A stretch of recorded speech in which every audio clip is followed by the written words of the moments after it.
Welcome to my channel. On my channel, I will be discussing life as a notary loan signing agent, life as a wife, a mother, and also my journey into becoming a real estate agent.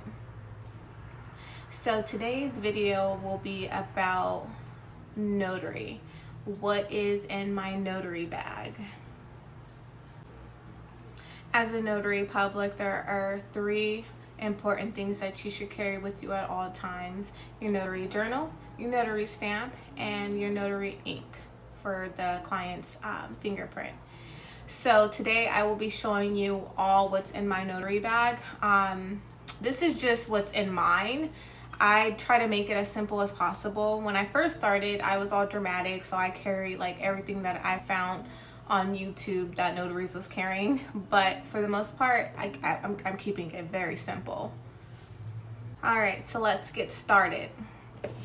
This is my notary bag. My husband actually bought it for me.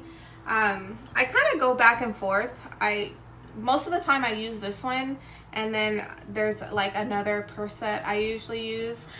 The first thing that I do have is my badge and my vaccination card. I personally am vaccinated because I have a toddler, and going into people's homes, I want to be as safe as I could be. So that's my personal reasons. All right, so the first thing I have is my journal. I keep it in this little envelope or whatever you want to call it, but here is my journal. If you could see it. This is the Modern Journal of Notarial Events. This is a journal that was recommended through the loan signing system course. This is my second journal that I've had. My first one I've completed. But there's another journal that I want to check out that I've heard really great things about. The second thing that I have is my loose certificates. So I always carry my acknowledgement and my jurats. Carrying those things is very important,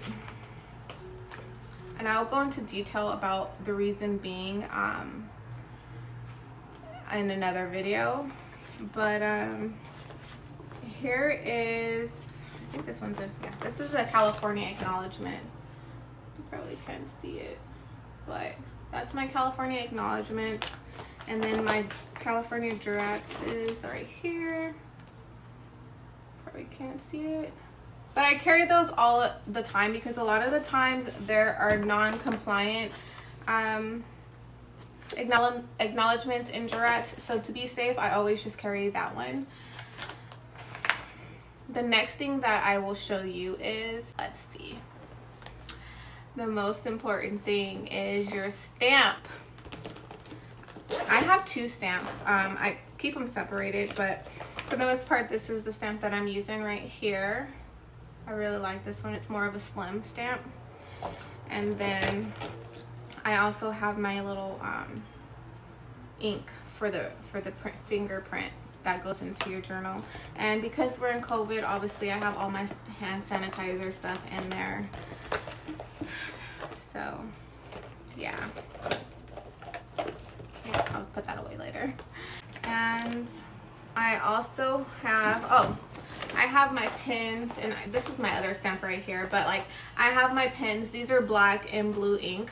To be completely honest with you, when I first started, everyone would say the most common ink that they use is blue ink. Honestly, I use mostly black.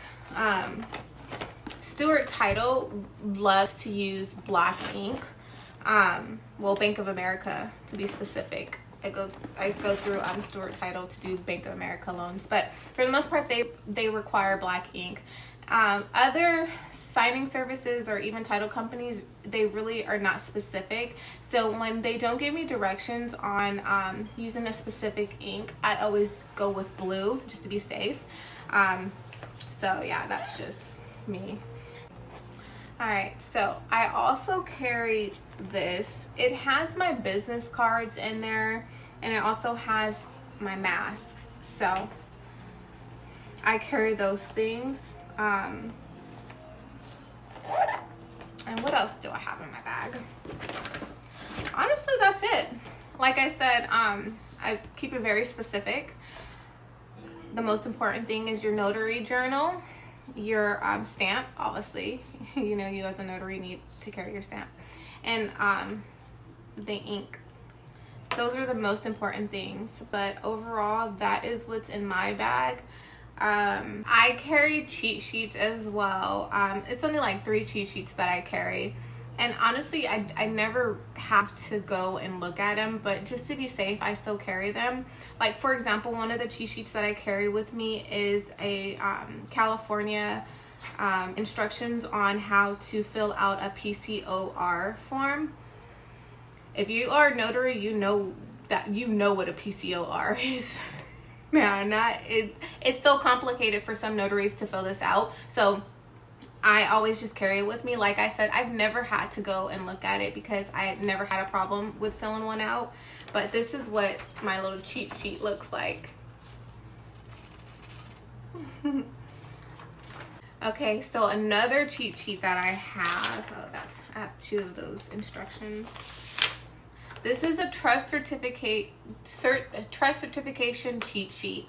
This right here is just like, it just kind of like shows you kind of how to fill it out if it is in, if the property is in a trust. Sometimes they have to fill out a trust certificate, and sometimes they kind of get confused as to what a settler is, or what a trustee is, or what's the name of the trust, or whatever the case may be. The loan signing system course goes into details about this form, but for the most part, again, I've never had to go and look at this, but to be safe, I always carry it with me. And what else? That's it. On my next video, I do want to go over what a California acknowledgement and a California jurat certificate is. As a notary, that's like basic 101. You have to know those 2 forms. Those are very important. As a loan signing agent, you use those forms all the time, so it's very important to know that. But as of now, that completes my video. If you guys want me to discuss anything specific on my next future videos, go ahead and comment in the link below. Bye.